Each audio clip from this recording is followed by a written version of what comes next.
The tree just crunching and shredding before collapsing and creating that damage. Some of the wind reports were over 70 miles per hour. I've been to the Seattle, Washington area. It's beautiful out there, but they have these monstrous trees, and they can easily get toppled over, which is why we have significant power outages. You can even see that power flash there in the video. And then we take you to other areas in the higher elevation. This is into Truckee, California, where all too familiar sight for me. You get out there, and this is a major artery, by the way. The semis have to go to and from. They're trying to make their rushing deliveries, and you see the ground that was glistening there. That's because they had rain that was transitioning into snow. They have some chain controls, and that's going to be an ongoing problem over the days to come because of what you and I see. Just so impressive. Doesn't matter if you do water vapor, satellite, radar, when you look at the bomb cyclone. Yeah, that bomb cyclone being this like swirly donut up top. And this has been the lowest pressure I think they've ever had off of the Pacific Northwest with this system related to this. So that's why the winds have been so impactful. Thankfully, the winds are starting to die down.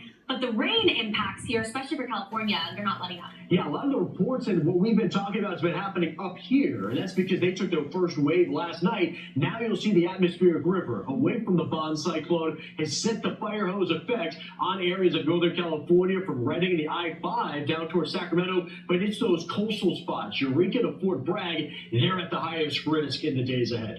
And it's all due to where the winds are coming. They're blowing onto shore. The mountains squeeze out all that moisture. And then as it moves farther inland, you talk less in the way of rain and snow, which is why, yes, we've got that level 4 out of 4 threat for flash flooding. That would be coming on Friday. So multi-day threat here. By Friday, things start to slow down. But what comes from the west must go east. So eventually we'll see those impacts across the majority of the United States, but not this severe by any means.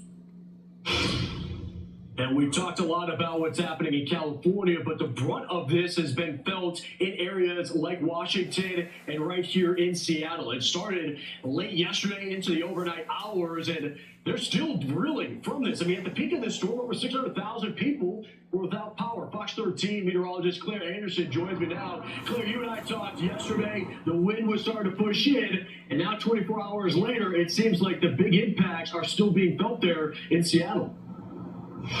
Yeah, and it was what you were talking about is we have these type of trees that just can come down, the branches falling. You know, you see winds like this in other parts of the country, you don't see as much of an impact. But with these strong winds from that bomb cyclone off the coast, we were reaching 60 or 70 miles per hour for some of our Cascade foothills areas, which brought down trees, brought down power lines. I mean, we are cleaning up today from these strong winds. Getting strong wind events like this are not out of the question, and they're not abnormal, but unfortunately this one was just a really bad one.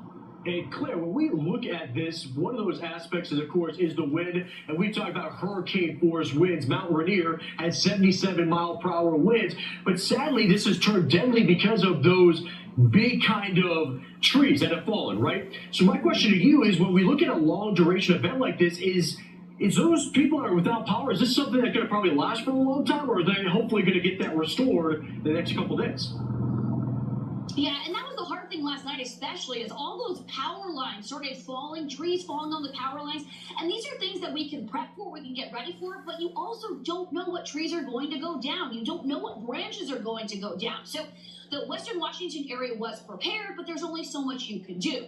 Now, it will take some time for all these power outages to be restored. One of the main things is you have to clean up the trees on those power lines to get the trees restored. And last night, actually, a lot of the power outage and the power companies were saying, hey, we can't actually go up and fix the power outages right now because we can't take our buckets up into the air where it's so windy. So they had to actually wait till the wind subsided earlier today to start working on it. So it does take time for all of us to get the power back. And of course, it's starting to get cooler. A lot of people have fireplaces around here where they can burn wood. But again, it is something where it's going to just take some time and people are going to have to be patient. And it's difficult to be patient when we're talking about the holiday season. Claire, I want to ask you about one more other impact. You and I were talking yesterday about that rarity of a blizzard warning for the Cascades. Stevens Pass looked pretty impressive. What do you see out of those snow totals from Washington and the Cascades? Well, we did have that blizzard warning that started yesterday evening, and that was one of the things that it took a while for it to ramp up because we had the moisture out along the coast kind of making its way slowly, and then later in the evening, it just really hit, bringing over a foot of snow to Snoqualmie Pass. And Snoqualmie Pass is our main thoroughfare between eastern and western Washington. That's where all the major semis go. We do get closures for this pass several times a year, but over a foot of snow for Snoqualmie. And again, we had whiteout conditions at times because we don't typically see the strong winds at the same time as the heavy snow. So that was a unique event. Luckily, things are back open and going okay for this evening. The only thing we're left over with is a winter weather advisory for the very North Cascade, so not including that pass. But we definitely got some major snow to our ski resorts, and I think a lot of people in that aspect are going to be happy. Yeah, get everybody's attention. Hopefully that'll be some improvements, as you had said, for the weekend. Maybe get out to the slopes. Fox 13 Seattle meteorologist Claire Anderson, thanks for that update here on Fox Weather.